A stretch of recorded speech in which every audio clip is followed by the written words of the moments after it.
تاریخ کا وہ دن جب علم کا خزانہ دریائے دجلہ میں بہا دیا گیا اور پانی کا رنگ سیاہ ہو گیا۔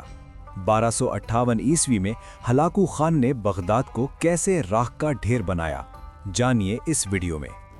دوستو، تاریخ میں کچھ شہر ایسے ہوتے ہیں جو صرف اینٹ اور پتھر سے نہیں بنتے، بلکہ وہ اپنی روح اور اپنی شان کی وجہ سے زندہ رہتے ہیں۔ 13ویں صدی کا بغداد زمین پر ایک جنت کی طرح تھا۔ یہ صرف مسلمانوں کا دارالحکومت نہیں تھا، بلکہ یہ پوری دنیا کا دماغ تھا۔ یورپ اس وقت جہالت کے اندھیروں میں ڈوبا ہوا تھا، لیکن بغداد کی گلیاں رات کو بھی علم کی روشنی سے چمکتی تھیں۔ یہاں کے بازاروں میں دنیا بھر کا سونا، ریشم اور ہیرے جواہرات بکتے تھے، لیکن بغداد کی اصل دولت کچھ اور تھی، ایک ایسی دولت جس نے اسے دنیا کا امام بنا رکھا تھا، اور وہ دولت تھی علم۔ بغداد کے سینے میں بیت الحکمہ دھڑکتا تھا۔ یہ دنیا کی سب سے بڑی لائبریری اور یونیورسٹی تھی۔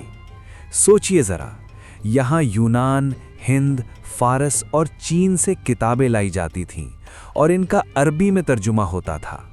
الجبرا، فلسفہ، طب یعنی میڈیکل اور فلکیات، آج جو ہم سائنس پڑھتے ہیں، اس کی بنیاد یہیں رکھی گئی تھی۔ کہتے ہیں کہ اس وقت بغداد میں ایک عالم کی سیاہی ایک شہید کے خون سے زیادہ مقدس مانی جاتی تھی، لیکن افسوس، ان لوگوں کو خبر نہیں تھی کہ بہت جلد یہ سیاہی اور خون دونوں ایک ہی دریا میں بہنے والے ہیں۔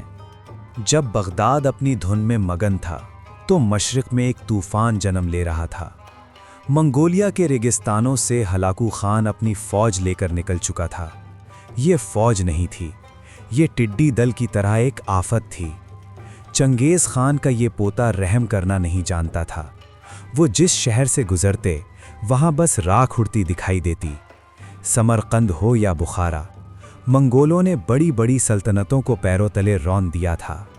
اب ان کی نظریں دنیا کے سب سے امیر شہر پر جمی تھیں، یعنی بغداد پر۔ موت بغداد کے دروازے پر دستک دینے والی تھی۔ اب ذرا بغداد کے حکمران خلیفہ المعتصم باللہ کی حالت دیکھیں۔ ان کے وزیروں نے خبردار کیا، خطرے کی گھنٹی بجائی، مگر خلیفہ کو اپنی عظمت پر اتنا ناز تھا کہ انہیں حقیقت نظر ہی نہیں آئی۔ ہلاکو خان نے انہیں دھمکی آمیز خط بھیجا کہ ہتھیار ڈال دو، لیکن خلیفہ نے جواب میں کہا، تم واپس چلے جاؤ، اگر میں نے حکم دیا تو پوری دنیا تمہارے خلاف اٹھ کھڑی ہوگی۔ یہ خلیفہ کی سب سے بڑی غلطی تھی۔ وہ یہ بھول گئے تھے کہ قومیں صرف دعووں سے نہیں، بلکہ تلوار اور تدبیر سے بچتی ہیں۔ 29 جنوری 1258 عیسوی، منگولوں نے بغداد کو چاروں طرف سے گھیر لیا۔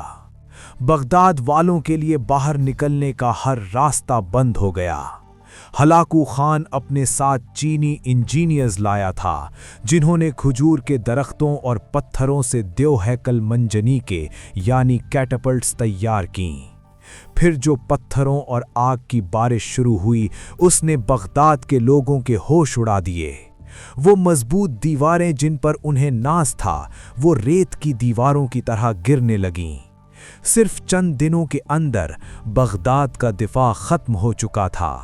شہر بے بس تھا اور دشمن دروازے توڑ رہا تھا۔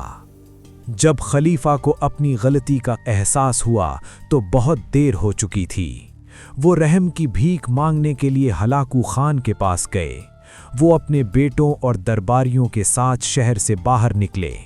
انہیں لگا کہ شاید ہتھیار ڈالنے سے جان بچ جائے گی، لیکن منگولوں کے نزدیک وعدے کی کوئی اہمیت نہیں تھی۔